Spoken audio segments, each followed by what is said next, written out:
wabarakatuh. Jumpa lagi dengan saya Nila Zaima. Gimana kabarnya teman-teman? Sehat? Jangan lupa jaga kesehatan ya teman-teman. Akhir-akhir ini cuacanya cukup ekstrim, jadi jaga kesehatan, minum vitamin dan juga jaga pola hidupnya. Gimana nih persiapannya untuk wawancara beasiswa, baik yang ikut LPDP ataupun juga ikut BPI? Udah melakukan mock interview? Atau mungkin juga cari-cari info dari YouTube tentang pertanyaan-pertanyaan yang sering kali muncul mungkin. Oke teman-teman, di sini saya juga akan memberikan tips-tips tentang wawancara beasiswa dan juga spill pertanyaan-pertanyaan yang sering kali muncul. Mudah-mudahan informasi ini nanti bisa bermanfaat untuk teman-teman semuanya. Oke, baik. Sebelum spill pertanyaan tentang wawancara, ini ada beberapa informasi awal yang harus teman-teman persiapkan sebelum proses wawancara. Yang pertama, teman-teman harus benar-benar mempelajari essay teman-teman semuanya. Jadi harus benar-benar dikuasai agar nanti ketika menjawab pertanyaan itu tidak melenceng jauh dari apa yang sudah teman-teman tulis, kayak gitu. Terus kemudian yang kedua, perhatikan sikap teman-teman ketika proses wawancara, terutama gestur tubuh ya teman-teman. Jangan terlalu sering banyak melakukan gerakan gitu ya. Terus kemudian pandangan mata kalau bisa fokus ke pewawancara, jangan sampai menoleh ke kiri ke kanan terlalu sering seperti itu ya. Fokus ke kamera seperti itu. Nah, terus kemudian yang ketiga ini ketika berkomunikasi atau menjawab pertanyaan, gunakan bahasa yang mudah dipahami, singkat, padat, dan jelas. Mengingat pewawancara itu dalam satu hari mewawancarai banyak orang ya teman-teman, dan waktu wawancara pun juga terbatas. Jadi upayakan ketika menjawab itu to the point aja gitu. Untuk pewawancara itu sendiri teman-teman biasanya dilakukan oleh 3 orang, tapi kadang juga ada yang 2 orang gitu ya. Nah 3 orang itu biasanya yang pertama itu akademisi yang sesuai dengan bidang kita, terus kemudian ada juga psikolog, terus kemudian ada salah satu pewawancara yang akan menanyakan tentang rencana studi kita untuk memastikan bahwa kita nanti bisa studi dengan baik dan lulus tepat waktu gitu ya. Baik, ini yang pertama, saya akan spill beberapa pertanyaan dari pewawancara yang akan menanyakan tentang rencana studi. Nah ini ada beberapa pertanyaannya. Yang pertama biasanya akan ditanyakan adalah alasan kita memilih program studi itu atau jurusan itu, dan juga alasan memilih perguruan tinggi tujuan kita. Nah untuk pemilihan program studi atau jurusan, teman-teman bisa meriletkan dengan jurusan teman-teman sebelumnya ya. Mungkin sama ataukah berbeda. Kalau berbeda, kasih alasan logis kenapa teman-teman memilih jurusan ini, seperti itu. Terus kemudian untuk alasan pemilihan perguruan tinggi, upayakan teman-teman harus mencari tahu dulu keunggulan dari perguruan tinggi teman-teman itu apa. Dia peringkat berapa di dunia mungkin, atau peringkat berapa secara nasional, atau mungkin memiliki keunggulan-keunggulan lain sehingga teman-teman memilih kampus itu. Upayakan ini berdasarkan data dan fakta ya teman-teman. Jangan berdasarkan alasan personal, misalkan dekat dengan tempat tinggal saya, atau mungkin saya alumni sini dan sebagainya. Jadi upayakan tidak menggunakan alasan personal semacam itu. Terus kemudian nanti pertanyaan selanjutnya adalah bagaimana upaya kamu untuk lulus tepat waktu. Nah ini teman-teman harus menceritakan strategi teman-teman nih. Teman-teman harus tahu dulu dari kampus tujuan itu target atau persyaratan lulusnya apa. Nah itu mungkin bisa dijadikan pijakan untuk menjawab ya. Misalnya perguruan tinggi itu mensyaratkan untuk lulus harus publikasi di jurnal internasional bereputasi. Nah teman-teman udah mempersiapkan itu nih di semester awal. Nah itu bisa menjadi salah satu strategi yang bisa digunakan untuk menjawab pertanyaan itu. Atau mungkin syarat-syarat lain yang bisa mempercepat lulus tepat waktunya apa, kayak gitu. Ya, pokoknya ketika menjawab harus benar-benar logis ya teman-teman. Nah terus selanjutnya nih biasanya teman-teman akan ditanyain ini terutama untuk yang S3 ya. Teman-teman udah punya promotor atau belum? Gitu. Ini dijawab dengan jujur aja. Kalau misalkan belum ya dijawab belum aja. Tapi mungkin nanti bisa disertai dengan penjelasan, misalnya promotor akan diberikan di akhir semester 1 misalnya. Disesuaikan aja dengan kondisi kampus seperti itu. Jadi di sini diperlihatkan aja bahwa teman-teman tuh udah paham bener regulasi yang ada di kampus itu, dan mungkin juga paham bener tentang kurikulum di kampus itu. Itu bisa menjadi poin plus bahwa teman-teman tuh udah well prepare banget mencari tahu tentang kampus dan jurusan itu. Mungkin nanti juga akan ditanyain terkait dengan kurikulum program studi itu. Nah, teman-teman harus prepare juga mencari tahu kurikulum program studi atau jurusan teman-teman. Di situ biasanya nanti akan ada pertanyaan lanjutan terkait dengan mata kuliah apa ini yang mendukung disertasi kamu, atau mata kuliah apa yang akan mendukung penelitian-penelitian kamu dan sebagainya. Gitu. Jadi ini proyeksinya ke jangka panjang ya. Jadi manfaat dari mata kuliah yang teman-teman ambil itu apa ke depannya gitu. Terus ini nih, teman-teman yang memilih studi di dalam negeri misalnya, terus skor TOEFL-nya tuh tinggi, biasanya akan ditanyain kenapa nggak memilih di luar negeri, kenapa memilih di dalam negeri padahal skor TOEFL-nya tuh tinggi. Nah, ini harus punya strategi juga nih untuk menjawab. Di sini teman-teman sekali lagi harus mencari data dan juga fakta terkait dengan kampus tujuan, berarti ya, bahwa di situ tuh juga memiliki keunggulan ini dan sebagainya. Terus upaya pengembangan diri teman-teman kalau ada di kampus itu apa? Terus kontribusi yang bisa teman-teman lakukan meskipun teman-teman kuliah di kampus dalam negeri ini apa, kayak gitu. Jadi dijelasin aja benefitnya, meskipun teman-teman kuliah di dalam negeri itu tetap bisa memberikan kontribusi yang luas seperti itu. Di sini juga mungkin teman-teman akan ditanyain tentang pengalaman mengajar, sudah berapa lama mengajarnya, dan bagaimana nanti ke depannya ketika teman-teman harus kuliah. Ini biasanya pertanyaannya akan mengarah pada ketika teman-teman studi itu diharapkan teman-teman bebas tugas dari lembaga teman-teman semuanya.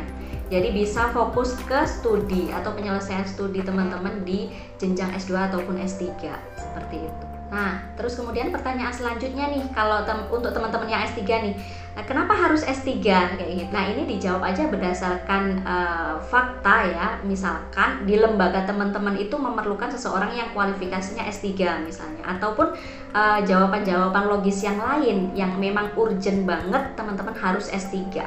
Itu bisa dicari ya, mulai dari sekarang alasan-alasan logis apa kenapa teman-teman harus S3. Terus kemudian nanti juga akan ditanyain tentang keluarga nih. Yang teman-teman bagi yang sudah berkeluarga biasanya ya akan membawa keluarganya kah, atau mungkin tidak membawa keluarganya kah. Terus bagaimana menghadapi konflik-konflik yang ada ketika nanti kuliah yang berkaitan dengan keluarga, itu harus dipersiapkan juga ya. Misalnya nih, pertanyaan yang akan muncul ketika nanti ada permasalahan dengan keluarga yang harus diselesaikan dengan segera, sementara teman-teman masih harus belajar, itu apa yang akan dilakukan. Nah, kalau seperti itu biasanya jawaban idealnya sih tetap memprioritaskan studi ya teman-teman. Tapi nanti gimana teman-teman mengolah kalimatnya dengan baik. Yang penting proses studi ini tidak terganggu dengan masalah keluarga itu, gitu ya.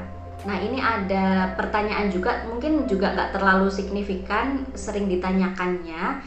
Jadi kenapa teman-teman memilih beasiswa ini? Misalnya teman-teman memilih LPDP atau memilih BPI, itu kenapa? Padahal banyak sekali pemberi beasiswa yang lain kayak gitu.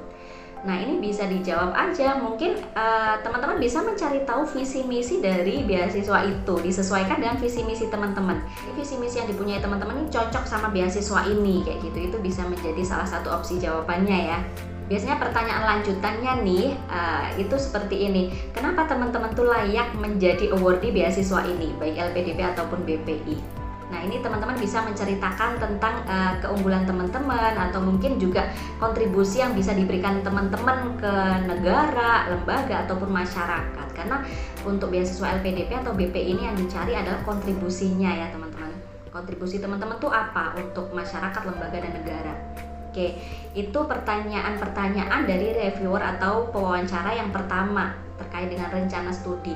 Jadi teman-teman harus benar-benar memastikan bahwa selama studi itu tidak ada masalah yang bisa mengganggu. Terus teman-teman juga memiliki planning atau rencana untuk lulus tepat waktu. Dan teman-teman memiliki alasan-alasan logis berdasarkan data dan fakta kenapa memilih perguruan tinggi ini dan jurusan ini, seperti itu. Oke, kita ke pewawancara kedua, psikolog nih teman-teman. Biasanya pertanyaan-pertanyaan dari psikolog ini mengandung atau memancing emosi kita ya, baik emosi sedih, emosi senang, ataupun emosi marah juga. Nah, ini harus dipersiapkan, dan tipsnya teman-teman harus benar-benar bisa mengontrol emosi teman-teman di sini. Meskipun teman-teman sedih, usahakan jangan sampai nangis. Meskipun teman-teman marah, itu usahakan bisa mengontrol diri kayak gitu ya. Nah, pertanyaan-pertanyaan yang biasanya muncul itu yang pertama adalah terkait dengan pengalaman hidup teman-teman. Jadi pengalaman hidup apa yang paling sulit misalkan. Nah ini teman-teman harus flashback ya, harus mencari tahu apa sih pengalaman yang paling sulit dalam hidup teman-teman dan gimana cara teman-teman untuk bangkit atau mengatasi pengalaman ini sehingga bisa sampai di titik ini misalnya. Nah terus kemudian pertanyaan selanjutnya, kegagalan-kegagalan apa sih yang pernah dialami selama hidup? Nah kurang lebih sama ya pertanyaannya ya, dan bagaimana cara teman-teman untuk bangkit dari kegagalan-kegagalan itu. Nah kayak gitu, itu bisa diceritakan aja. Terus mungkin siapa aja yang membantu teman-teman ketika gagal dan sebagainya. Tunjukkan kalau teman-teman tuh itu bisa bangkit lah, seperti itu. Mungkin juga akan ditanyakan tentang tantangan Anda atau tantangan teman-teman selama studi dan juga mungkin di dunia kerja teman-teman. Nah ini bisa teman-teman ceritakan ya, tantangan apa selama proses kuliah dulu. Nah pilih salah satu aja, baik pengalaman studi ataupun pengalaman kerja itu yang paling berkesan dan paling bisa membuat teman-teman itu bisa seperti sekarang kayak gitu loh. Kalau ditanya tentang pengalaman yang sulit, otomatis ini nanti teman-teman harus menjelaskan tentang bagaimana mengatasi kesulitan itu, baik itu selama studi ataupun selama kerja kayak gitu ya. Terus kemudian mungkin ada juga pertanyaan tentang pencapaian terbesar di hidupnya teman-teman, apa pencapaiannya dan bagaimana cara teman-teman mencapai itu. Mungkin juga akan ditanyakan seperti itu. Oke, selanjutnya ini biasanya juga ada pertanyaan tentang kasus-kasus yang pernah teman-teman alami misalnya, ataupun mungkin berandai-andai kalau kasus ini terjadi, apa yang akan teman-teman lakukan gitu. Misalnya ya, ketika teman-teman berkonflik dengan rekan kerja, ataupun berkonflik dengan atasan, ataupun berkonflik dengan teman selama kuliah atau selama studi. Terus kemudian ketika teman-teman menemukan kasus misalkan hasil karya teman-teman itu ternyata plagiasi kayak gitu. Nah itu kira-kira hal yang paling tepat teman-teman lakukan apa? Upayakan ketika menjawab ini nanti teman-teman tidak menyalahkan salah satu pihak gitu ya. Jadi cari jawaban sebijak mungkin agar nanti bisa terlihat bahwa teman-teman ini bisa mengatasi masalah dengan baik kayak gitu. Nah, upayakan di sini nanti ketika menjawab pertanyaan, meskipun pertanyaannya itu membuat kita emosi, sedih ataupun marah, itu tetap tersenyum, tetap menghargai, tunjukkan kepada pewawancara bahwa teman-teman itu bisa mengendalikan diri kayak gitu.